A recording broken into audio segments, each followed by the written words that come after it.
Bismillahirrahmanirrahim. Assalamualaikum warahmatullahi wabarakatuh.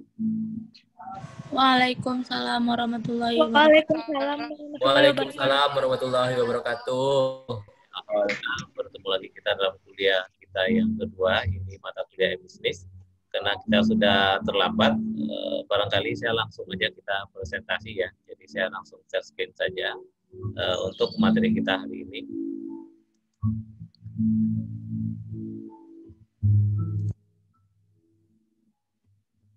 Oke, jadi kalau pertemuan kemarin kita bicara tentang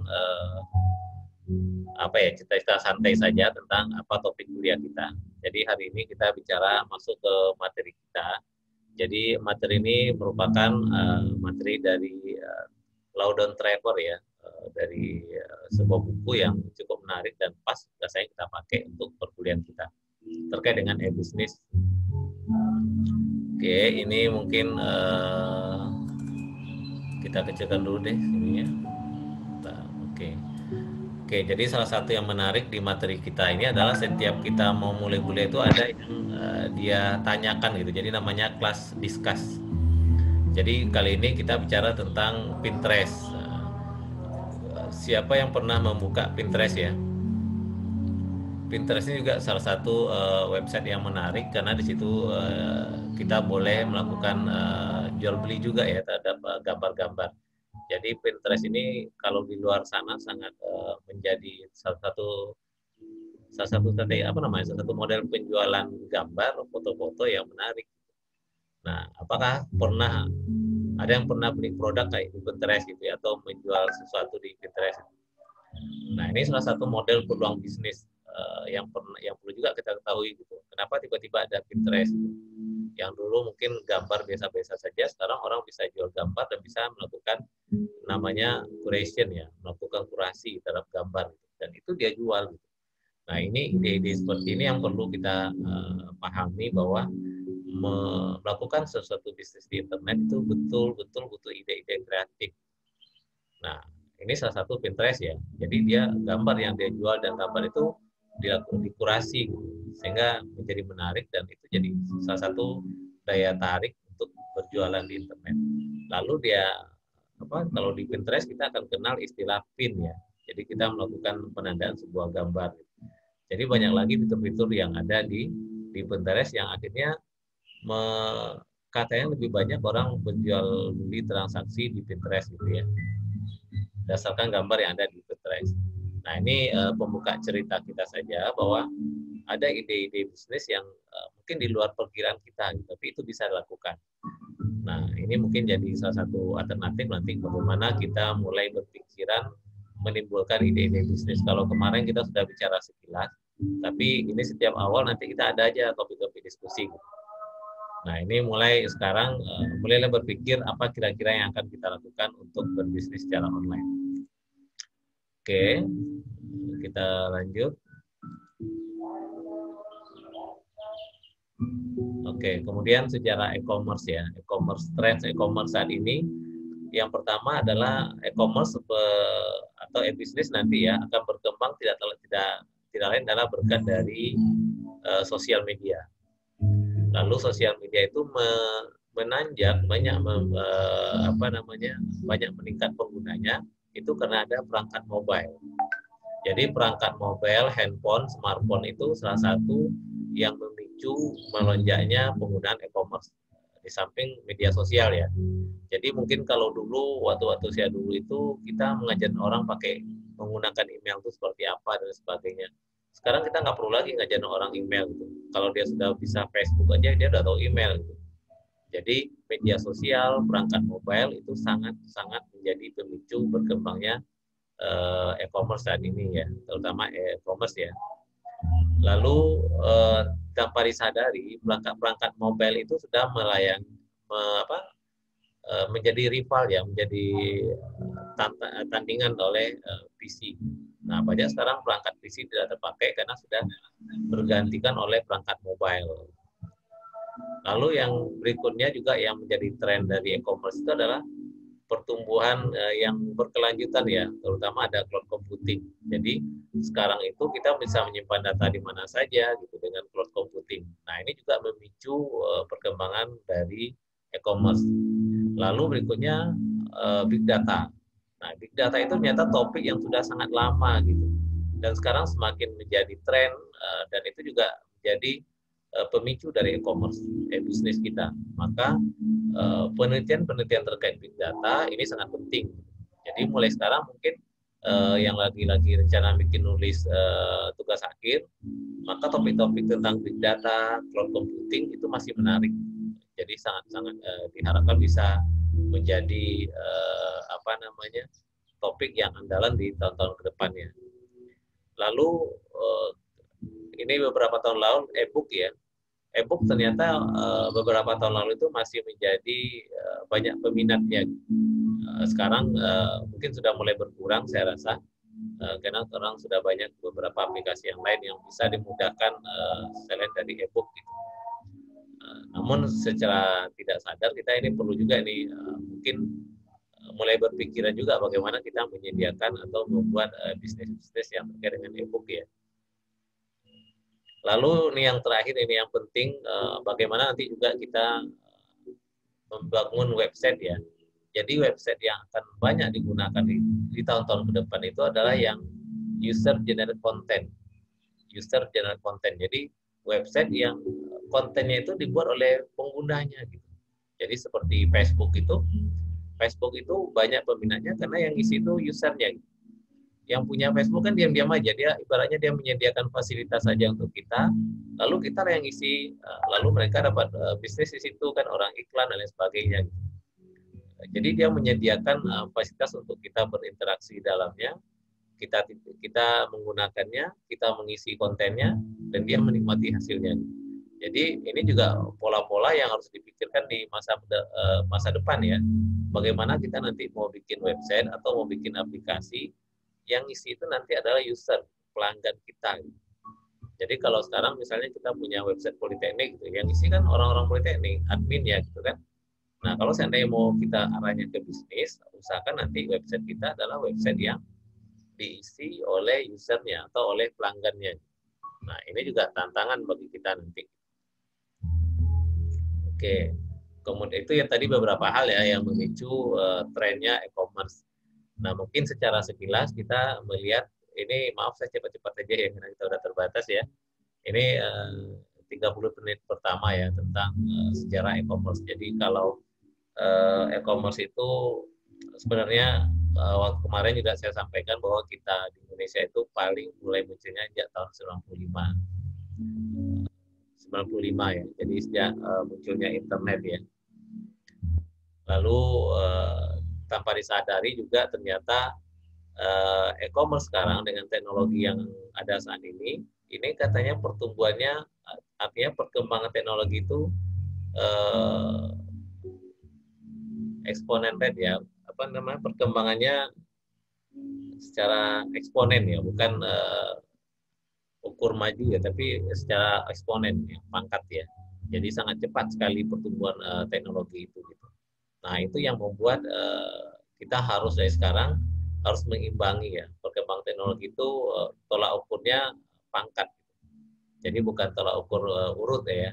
Jadi tolak ukur pangkat. Jadi sangat cepat sekali perkembangannya.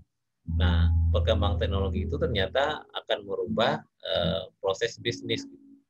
Akan yang dulunya tradisional otomatis terganggu dengan teknologi itu. Jadi teknologi pasti akan merubah proses bisnis. Kemudian tanpa disadari, walaupun dia merubah proses bisnis yang ada saat ini, tapi dia menimbulkan opportunity yang baru, peluang yang baru. Nah ini yang perlu juga kita pahami. Jadi perkembangan sangat cepat, walaupun dia itu mengganggu bagi beberapa orang yang tidak siap menerima perkembangan itu, tapi dia akan terus bergerak. Jadi kalau kita bilang teknologi itu dia akan bergerak maju terus, dia nggak akan pernah mundur. Kalau yang nggak mau ngikuti ya ketinggalan. Jadi kalau disruptif ini mengganggu orang-orang yang mungkin terbiasa dengan model-model tidak membangun teknologi, dia pasti akan tertinggal di masa depan. Maka dari sekarang kita harus mulai memanfaatkan teknologi itu untuk bisnis kita atau untuk hal-hal yang betul-betul terkait dengan e-business ya kalau kita kali ini. Lalu apa itu e-commerce? Nah ini kemarin sudah kita bahas ya, kita lewati saja. E-commerce sama e-business kemarin juga sudah kita bahas. Lalu kenapa kita belajar e-commerce? Kemarin juga sudah kita bahas sekilas ya. Nah kita masuk ke sini. Ada 8 unique feature ya untuk teknologi e-commerce. Ini mungkin jadi catatan kita nanti kita akan mau bikin business plan. Nah ini mungkin perlu jadi catatan kita. Yang pertama yang 8 fitur unik itu adalah ubiquity. Ubiquity kalau dulu kita ada bicara ubiquity computing, berarti kita bisa melakukan proses computing itu di mana saja tanpa ada batasan. Nah artinya di sini pun kita mau berbisnis e-commerce, kita bisa melaksanakan bisnis kita itu di mana saja, kapan saja, dan bisa diakses oleh siapa saja. Jadi tanpa ada batas, ubiquity ya. Lalu global reach, jadi bisnis kita itu bisa dijangkau secara global. Jadi tidak lagi kalau kita offline mungkin kita ke toko di mana hanya untuk lingkung itu saja. Tapi kalau sudah kita berbisnis online maka global reach, jadi jangkauan kita semakin global, makin luas. Lalu di teknologi e-commerce berikutnya dia akan mempunyai standar. Jadi nanti akan muncul standar-standar yang sifatnya sudah universal. Kemudian berbisnis di e-commerce kita akan kaya akan informasi, lalu ada interaktif. Nah ini juga fitur-fitur yang akan kalau seandainya kita membangun bisnis kita berbasis web atau berbasis aplikasi, pastikan interaktif ini ada. Jadi ini yang akan kita coba aja lihat beberapa yang marketplace yang ada saat ini, dia pasti menjaga adanya interaktif ya. Ini untuk menjaga hubungan dengan pelanggan. Lalu informasinya lebih dalam, lebih padat gitu kan informasi yang kita sampaikan, karena produk-produk misalnya kita jual di e-commerce kita itu kita bisa memberikan informasi apakah berupa gambar, berupa video, berupa animasi dan sebagainya. Jadi informasi kita bisa lebih detail gitu, tidak secara offline. Kemudian juga kita bisa personalisasi. Nah ini juga salah satu kalau nanti berbasis web ya, personalisasi ini penting. Jadi ada beberapa marketplace, beberapa usaha e-commerce itu begitu kita login di akunnya, maka tampilan kita itu halaman web kita begitu login dengan teman kita itu akan berbeda. Contoh saja misalnya Facebook gitu ya. Facebook itu kan salah satu begitu kita login di akun Facebook itu pasti iklan kita berbeda-beda. Karena iklan kita itu berdasarkan dari perilaku kita sebelumnya. Itu bagian dari data-data kita yang tanpa sadar sudah diambil ya. Jadi iklan yang muncul di akun-akun media sosial kita itu berhubungan dengan perilaku kita selama online. Nah itu yang jadi bisa dipersonalisasi nanti. Lalu teknologi sosial ini pasti akan berkembang terus. Jadi ini dah 8 hal unik yang mesti kita siapkan dan harus kita pahami dari sekarang. Lalu kemudian perkembangan web ini kita lewati saja sebenarnya. Kalau web sekarang sudah masuk ke web 3.0 ya. Tapi di web versi 2 ini seperti yang kita sampaikan tadi itu user center application and social media technology. Jadi memang berharap aplikasi-aplikasi ke depan itu sifatnya adalah yang nomor 1 ini paling tidak user generate content and communication. Jadi user yang menyiapkan konten-kontennya dan melakukan komunikasi di layanan kita. Maka kalau kita mau bikin web, bikinlah aplikasi yang bikin orang nyaman di website kita dan ada yang dia tertarik. Lalu di web 2.0 juga sudah interaktif highly ya, tinggi interaktifnya dan sosial community, lalu audiennya sangat besar ya, luas ya. Misalnya ya ini dia contohkan ada Twitter. Nah, Twitter juga ya, Twitter itu kan kita yang memasukkan gitu. Walaupun dia hanya 148 karakter ya. Apa udah lebih sekarang ya? Saya juga jarang pakai Twitter ya.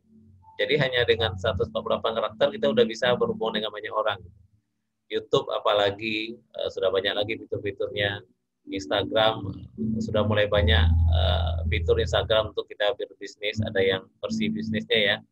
Malah banyak fitur, ada live dan lain sebagainya, Wikipedia, Tumblr dan lain sebagainya. Inilah beberapa perkembangan teknologi web yang membuat e-commerce itu berkembang. Ini beberapa jenis e-commerce, kemarin kita bahas sekilas, mungkin ini saya bahas sekilas saja. Ada bisnis to consumer, berarti perusahaan berbisnis dengan pelanggan. Kebalikannya nanti ya, ini tergantung siapa yang memulai dulu. Ada C2B, ada B2C. Kalau C2B berarti consumer to business. Jadi kita bekerja sama dengan pihak perusahaan. Itu kalau consumer to business. Kalau business to business berarti jenis e-commerce antara perusahaan dengan perusahaan atau antara instansi dengan instansi gitu kan. Consumer to consumer, nah ini yang kita bikin produk langsung kita jual ke orang. Jadi kita nggak berhubung dengan bisnis. Jadi kalau kita bikin toko online, lalu yang beli orang per orang, maka kita namanya institusi. Nggak ada hubungan dengan perusahaan-perusahaan. Nah ini juga yang banyak dilakukan, ini yang bisa kita lakukan saat ini. Jadi kita nggak perlu bikin perusahaan dulu bisa berbisnis ya, kita bisa langsung institusi. Lalu social commerce ini terkait dengan menggunakan media sosial, mobile e-commerce terkait dengan menggunakan perangkat mobile, local e-commerce berarti berjualan secara lokal. Pertumbuhannya sejak tahun 95 sampai, nah ini ya tahun 95 dimulai ya, sampai tahun 2017 menaik terus. Jadi ini kalau dibikin grafiknya pasti akan menaik terus. Pertumbuhan B2B tadi B2C ya. Jadi pertumbuhan teknologi e-commerce ini dan penggunanya semakin hari semakin bertambah dan tidak akan berkurang ya. Apalagi di saat pandemi COVID ini pasti akan mungkin banyak orang yang menggunakan jasa penjualan secara elektronik. Banyak orang sekarang malas keluar, lebih banyak menggunakan media-media elektronik untuk berbelanja. Nah ini sejarah sekilas tentang email, tentang internet ya. Kemarin juga sudah kita bahas. Jadi internet itu lahir sewaktu ditemunya di Lembaga Pertahanan Amerika ya, DARPA ya, tahun 69. Waktu itu idenya hanya bagaimana satu komputer bisa terhubung di komputer yang lain. Nah tahun 69 itu berhasil beberapa komputer terhubung. Kemudian berkembang lagi konsep website yang tahun 69 ya oleh Berners-Lee, ketemu HTML gitu. Jadi sewaktu tahun 60-an itu yang menjadi dasar berkembangnya website itu adalah jaringan internet itu ditemukannya konsep TCP/IP. Jadi kalau kita bicara sejarahnya internet saat ini itu ada internet, ada web saat ini dasarnya adalah ditemukannya konsep TCP/IP yang tahun 60-an itu ya. Jadi mungkin kalau kita mau berterima kasih kondisi perkembangan internet saat ini, barangkali kita berterima kasihnya ke orang yang menemukan konsep TCP/IP. Mungkin nanti coba di googling siapa yang menemukannya, rasanya orangnya masih hidup sepertinya. Jadi penemu TCP/IP itulah yang boleh kita sebut sebagai bapaknya internet. Karena dengan penemuan konsep TCP/IP itu yang dulunya komputer nggak bisa masuk ke jaringan, sekarang sudah bisa berkomunikasi melalui jaringan. Nah itu TCP/IP. Jadi luar biasa hasilnya. Nah sudah ada TCP/IP, muncul lagi website. Lalu ketemu lagi konsep email. Jadi kalau website waktu itu standar, website 1.0 itu yang HTML murni, itu cikal bakalnya, itu tahun 69-an.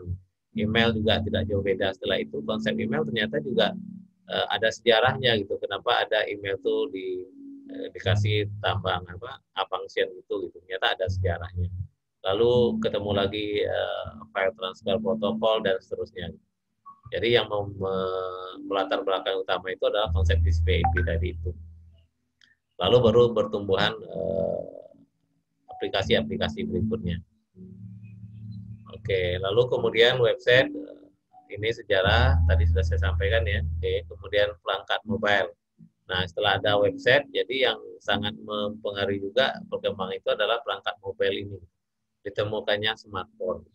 Jadi smartphone inilah tahun-tahun 2000, mungkin kalau kita itu tahun-tahun 95 itu sudah ada ya smartphone itu. Nah, smartphone ini memudahkan orang terkoneksi ke internet. Itu yang membuat perangkat-perangkat terkait dengan komunikasi berkembang dengan baik. Lalu juga ada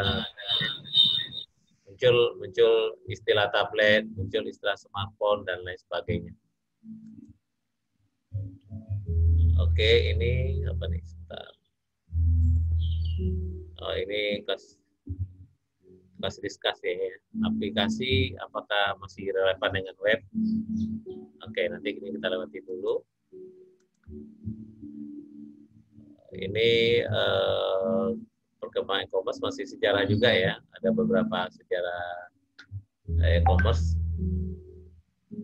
Nah, ini katanya e-commerce berkembang lebih cepat di United States. Ini masih sejarah e-commerce, 95 tahun 2000 itu dianggap invention. Lalu tahun 2000 sempat ada .com crash ya, karena waktu itu ada kemungkinan, saya lupa apa ya, perpindahan dari tahun 1999 ke tahun 2000 itu menimbulkan banyak masalah dulu. Nah, ini masih sejarah, kita lewati saja. Lalu ini mungkin nanti perlu mungkin sebagian dari kita bicara tentang startup. Startup ini adalah salah satu cara untuk kita bisa berbisnis dan bisa mengembalikan modal lebih cepat. Startup karena dianggap dengan menggunakan teknologi itu BEP, break even point, kalau kita berbisnis itu katanya lebih cepat. Maka disebut dengan startup ya. Jadi dimulai lalu up gitu ya, dimulai lalu cepat naik. Kira seperti itulah yang saya maknai gitu. Start, mulai lalu up gitu. Jadi baru memulai saja langsung naik gitu. Kenapa bisa cepat naik? Karena menggunakan teknologi. Jadi berbasis teknologi. Jadi startup itu sebenarnya bisnis-bisnis yang digawangi dengan teknologi. Gitu. Lalu kenapa kita berpikir ini? Why do you think this investor today are still interested in investing in startup? Nah, ini mungkin pertanyaan-pertanyaan seperti ini nanti bisa kita jadikan tugas sebenarnya gitu kan. Nah, kenapa kita berpikir bahwa investor saya ini masih tertarik untuk investasi di startup? Ya, mungkin bisa jadi salah satunya adalah perkembangan e-commerce itu akan terus meningkat kalau melihat tren-tren yang sudah ada ya. Lalu apa benefitnya gitu bagi perusahaan? Apakah inkubator? Nah, inkubator banyak juga sekarang beberapa kementerian melakukan inkubator ini. Inkubator ini semacam kita digodok untuk menjadi startup yang siap gitu kan. Jadi kita betul-betul dididik di dalam seminggu, mungkin kita dilakukan di satu camp misalnya, digodok untuk siap menjadi startup. Nah, ini juga beberapa. Jadi e-commerce sebenarnya startup itu bagian dari perkembangan e-commerce yang sangat canggih gitu ya. Sama juga kayak Gojek itu kan startup juga gitu kan awalnya. Nah, kemudian saat ini juga banyak perkembangan e-commerce itu sudah mulai banyak tempat ya, atau banyak manfaat lah yang bisa digunakan itu untuk bisa ber-e-commerce. Ini ada friction, lalu free commerce, lalu perfect competition, jadi ada intermediary have not disappear gitu ya, jadi penengah gitu, tapi nggak muncul gitu. Nah, lalu fast mover effect tank, jadi fast follower. Jadi perkembangan bisnis e-commerce dengan kondisi ini sangat cepat sekali. Maka memang alternatif kita kalau nanti mau berbisnis, memang arahkanlah ke hal-hal yang berbasis IT. Ini prediksi untuk masa depan. Mungkin tidak kita lihat ini saja, tanpa kita sadari ini pasti akan berkembang. Proses bisnis seperti ini akan berkembang. Siapa yang tidak mengikuti proses seperti saat ini menggunakan teknologi, itu akan sulit berkembang. Jadi kalau kita bilang prediksi ya kita tidak perlu baca ini, sebenarnya kita sudah pasti akan berkembang terus gitu.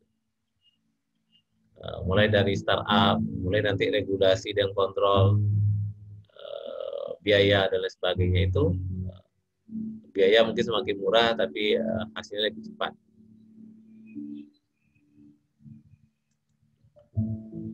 Lalu kita memahami teknologi ya, organisasi yang terkait dengan e-commerce. Jadi kita harus ini posisi nanti kita di e-business ya. Jadi kita juga harus memahami teknologi yang terkait dengan e-commerce, proses bisnisnya, lalu society ya, tergantung masyarakatnya, Nah, kalau teknologinya apa aja yang perlu kita pelajari? Itu digital computing ya, komunikasi teknologi. Nah, mulai sekarang kita coba pelajari apa kira-kira yang kita butuhkan itu. Kemudian di bisnis ya, pasti nanti kita akan ada new teknologi, ada model-model bisnis baru dan lain sebagainya. Apakah itu transaksi bisnisnya atau model-model bisnisnya. Nah, mulai sekarang kita coba pikirkan apa yang bisa kita lakukan. Kemudian di society masalah intellectual property, ini masalah kayak intelektual gitu kan. Lalu masalah privasi ini juga salah satu yang menjadi masalah gitu. Karena kita nanti online, kita akan minta data orang, nanti kalau data itu tidak kita gunakan untuk hal-hal yang di luar semestinya, maka kita bisa melanggar privasi orang. Nah, ini juga perlu dipahami dari sekarang. Ini sejarah ya. Nah, ini sejarah internet ya. Tahun 50-75 ketemunya. Ini komputer ya.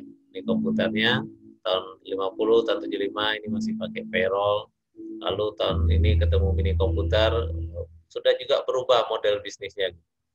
Jadi sudah mulai menggunakan bisnis function automation gitu kan. Command resort. Lalu tahun 80 hingga sekarang sudah mulai menggunakan desktop, pakai Word, database dan sebagainya. Sudah juga menggunakan local area network sampai terus. Lalu tahun 95 sampai sekarang ini internet, web, mobile platform itu sudah menjadi hal yang dasar gitu hingga sekarang. Nah, proses bisnis juga sudah mulai berubah gitu. Jadi kalau dulu sedikit, sekarang sudah mulai banyak. Jadi perkembangan teknologi itu betul-betul mempengaruhi proses bisnis. Jadi kira-kira seperti itu. Perkembangan komputer atau teknologi itu mempengaruhi bisnis dan proses bisnis ya. Oke. Lalu sekarang ini apa lagi nih? Class discuss. Nah, ini mungkin yang mau saya jadikan tugas ini nanti. Nanti mau saya masukkan di sepada kita. Ini masalah Facebook dan privasi ya. Ini mungkin yang perlu dijawab. Yang pertama ini, kenapa media sosial network itu, website-website media sosial itu tertarik mengumpulkan informasi kita. Gitu. Coba aja lihat di Facebook itu, pertama kita mungkin daftar, masukkan email, masukkan tempat tanggal lahir ya. Sekarang kan sudah ditanyakan lagi fitur-fiturnya. Kan di situ ada fitur untuk bisa bertemu teman-teman yang lama. Maka muncul lagi form untuk masukkan data sekolah kita, masukkan data SD, data SMP, data SMA, data kuliah kita. Itu semua kan data privasi. Tapi kita dengan sukarela ngasih. Dengan tujuan apa? Kita bisa ketemu mungkin teman-teman sama SD, teman-teman sama SMA dan sebagainya kan. Tapi itu data pribadi kita yang tidak boleh diumbar-umbar misalnya. Nah, itu kira-kira kenapa media sosial ini butuh itu. Kalau seandainya itu disalahgunakan, maka sangat-sangat berbahaya bagi kita sebenarnya. Itu banyak muncul penipuan-penipuan karena banyak mendapatkan data personal kita di media sosial. Jadi memang hati-hati kalau kita belum siap dengan apanya, maka jangan sekali menyertakan data-data sifatnya privasi lah di media sosial. Lalu jenis privasi apa sih yang dicarinya? Privasi apa yang dicari oleh media-media sosial itu?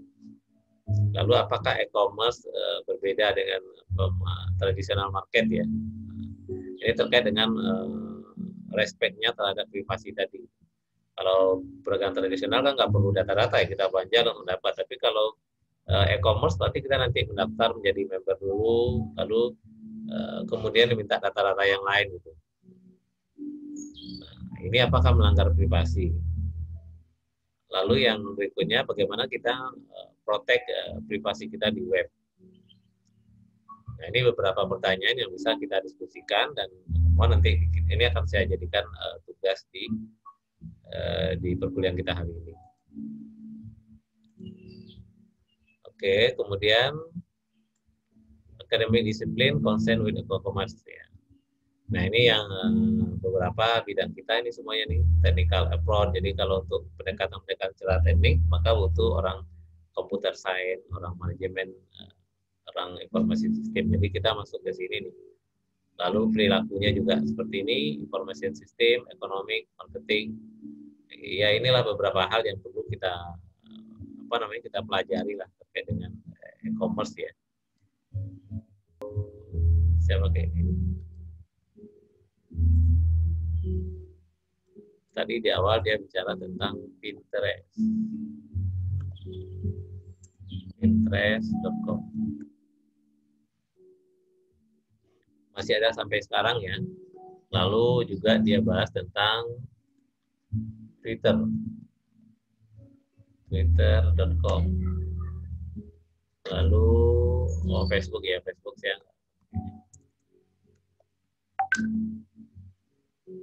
Nah, ada istilah Pinterest.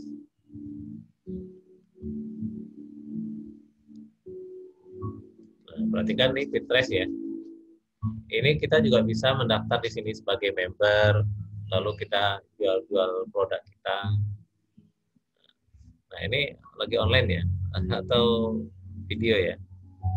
TikTok juga seperti itu. Nah, ini dia menyediakan fasilitas bagi kita untuk berjualan. Ini nanti ini juga jadi seperti marketplace ya, kita yang mendaftar, kita menjual. Nah, ini misalnya ini dia membuat gambar tentang, ini bisa berbayar ya. Apakah ini berbayar atau tidak? Waktu kita download ya, bisa berbayar atau tidak. Oh, bisa kita kirim ya ke tempat, kita share ke beberapa tempat. Nah, ini salah satu model bisnis yang dia menggunakan gambar-gambar gitu. Ya mirip-mirip media sosial juga dia jadinya, tapi dia berbagi dalam bentuk gambar.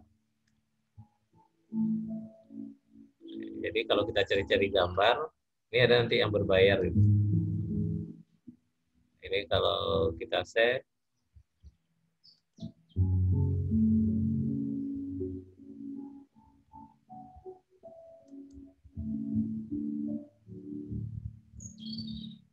cukup banyak ya gambar-gambar di sini yang bisa kita pakai. Nah, ini pastikan sudah ada copyright-nya.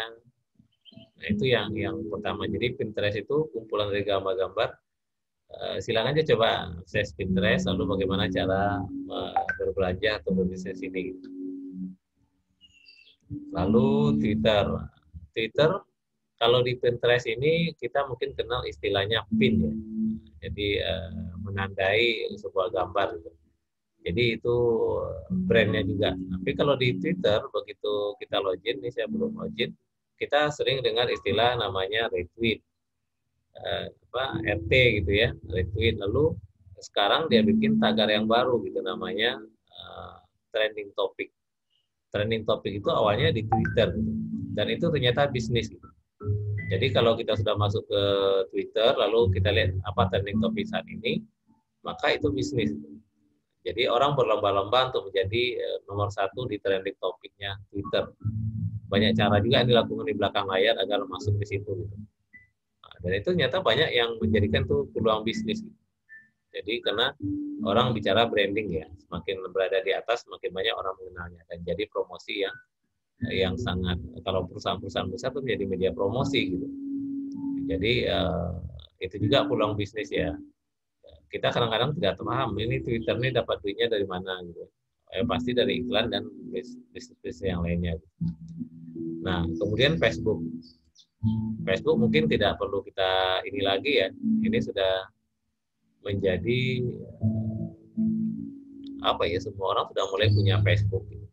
Jadi Facebook itu pun sudah menjadi untuk bisnis. Sudah banyak fitur-fitur Facebook itu sekarang ini mungkin di lain waktu kita bahas ya, untuk Facebook ini banyak fitur-fitur bisnis yang dia sertakan. Lalu salah satu mungkin ada fitur untuk ini kayak ada video siaran langsung seperti ini. Kita bisa siaran langsung di YouTube. Kalau orang jualan nanti juga ada marketplace-nya untuk berjualan di Facebook, ada marketplace-nya. Jadi ternyata ada juga fitur itu yang membuat kita memanfaatkan YouTube untuk Facebook untuk berbisnis.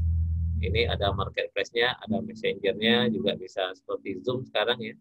Messenger-nya terkoneksi dengan WA, ada video juga, ada grup juga, ada banyak lagi yang lain. Fitur-fitur yang ada di YouTube yang bisa kita gunakan untuk bisnis ya. Lalu berikutnya ada lagi namanya Instagram ya. Instagram. Ya, Instagram mainnya di HP ya, tapi kita bisa akses di perangkat mobile kita. Nah, ini harus login dulu gitu. Nah, Instagram walaupun dia di HP, tapi punya fitur juga, ada versi bisnisnya juga untuk bisnis. Jadi dengan memanfaatkan kalau Pinterest mungkin terpisah lah ya. Jadi paling tidak menggunakan Twitter, Facebook, Instagram itu adalah kalau kita udah mulai masuk ke ranah bisnis online itu adalah akun-akun yang sifatnya secara wajib untuk dimiliki untuk bisnisnya. Jadi bukan personalnya ya, untuk bisnisnya. Jadi kalau nanti sudah mulai berbisnis, pastikan bikin akun Instagram untuk bisnisnya, akun Instagram untuk Facebooknya, akun Instagram untuk Twitternya. Karena itu adalah satu media promosi yang paling mudah dan paling gampang dan bisa jadi paling murah untuk kita memasarkan produk-produk kita. Gitu. Nah, di Facebook juga ada fitur untuk beriklan tertarget namanya ya, ataupun di Instagram. Jadi iklan-iklan itu bisa muncul di tempat-tempat yang ditentukan. Misalnya kita mau jualan sesuatu untuk orang yang umur 25 ke atas, maka Facebook bisa memfasilitasi itu. Maka iklan kita akan muncul di orang-orang yang umurnya 25 tahun ke atas. Atau produk kita itu cocok untuk orang-orang atau orang jenis kelamin laki-laki saja, maka iklannya akan muncul hanya untuk orang-orang yang berjenis kelamin laki-laki. Atau iklan kita itu hanya cocok untuk orang Islam saja gitu, atau orang Muslim saja. Jadi dia sudah ada iklan namanya iklan tertarget. Jadi kita bisa memasang iklan sehingga harapannya adalah iklan itu mencapai orang yang kita targetkan. Nah itu di Facebook ada, di Instagram ada, di Twitter mungkin ada di maksudnya sudah pernah coba beberapa alternatif model iklan tersebut. Ya banyaklah modelnya gitu kan. Facebook, Facebooknya sangat banyak juga, banyak lagi tutorialnya. Jadi satu topik materi kuliah juga kayak kalau kita belajar teknik-teknik iklan itu gitu. Sangat menarik gitu. Bagaimana berbisnis dan beriklan secara online. Nah itulah beberapa media sosial yang mungkin salah satu yang mempercepat ya pertumbuhan dari e-commerce itu. Bagaimana mencari ide ya, tapi belum keburu. Kemarin kita menyampaikan teknik mencari ide itu alternatifnya adalah dengan menanyakan 3 hal ya. Yang pertama, apa kemampuan kita? Kemampuan itu bisa dalam artian ide ya, ide. Lalu kemampuan dalam segi kesempatan dan kemampuan dari segi dana modal. Jadi kalau sudah dapat ide, sudah ada kalau kita punya dana, apa kira-kira peluang bisnis yang bisa kita lakukan, dan itu harus kita cari. Kalau tidak kita cari, tidak kita coba, tidak akan bisa. Jadi mulai sekarang mungkin kalau saya berharap di list saja, gitu. Di list satu-satu gitu. Jadi kalau kita punya ide, list apa ide bisnis yang bisa kita buat. Kalau kita punya modal, kira-kira siapa teman yang bisa kita ajak kerjasama untuk berbisnis. Kalau kesempatan, mungkin kalau sekarang kalau serba online, mungkin kita semua punya kesempatan untuk berbisnis online. Banyak peluang-peluang berbisnis online ya. Mungkin mulai saja yang model-model yang kita jadi reseller gitu. Bisa. Jadi kalau misalnya nanti langganan hosting, kita reseller hosting gitu. Kita membantu menjualan produk orang, kita dapat fee. Nah, itu yang tanpa modal ya. Jadi kalau jadi reseller itu kita baru berbisnis tanpa modal. Atau juga yang banyak juga namanya drop shipper ya. Jadi kita mendrop produk-produk orang dan kita juga hanya menjualkan. Jadi mungkin perlu beberapa. Jadi saya juga mulai kepikiran juga mencari-cari ide-ide bisnis apa yang bisa dilaksanakan sekarang gitu kan. Walaupun sekarang sudah ada beberapa gitu. Nah, silakanlah mulai sekarang berpikir apa yang bisa dilakukan atau coba cari-cari di googling aja banyak biasanya. Silakan di googling ide bisnis tahun 2020 gitu. Pasti akan banyak. Nah, kira-kira apa yang bisa kita lakoni. Jadi kalau kita berbisnis itu tidak bisa berteori saja. Jadi kalau hanya dengar cerita saya kayak gini aja, bisa seperti itu. Tapi kalau tidak mencoba, tidak akan pernah bisa gitu. Jadi silakan dicoba biar tahu rasanya seperti apa. Jadi kalau tidak pernah mencoba maka tidak akan pernah berhasil gitu kan. Lebih baik pernah mencoba walaupun gagal, paling kita sudah belajar. Jadi kalau berbisnis itu ya memang harus mencoba. Oke, kalau nanti ada pertanyaan boleh nanti sampaikan di forum. Jadi saya berharap aktif bertanya di forum dan juga teman-teman yang lain bisa menjawab di forum. Jadi silakan manfaatkan media sepada kita itu untuk diskusi. Oke, cukup ya untuk pertemuan kita kali ini. Terima kasih banyak. Mohon maaf. Saya tutup dengan ucapan Assalamualaikum warahmatullahi wabarakatuh. Waalaikumsalam warahmatullahi wabarakatuh. Waalaikumsalam warahmatullahi wabarakatuh.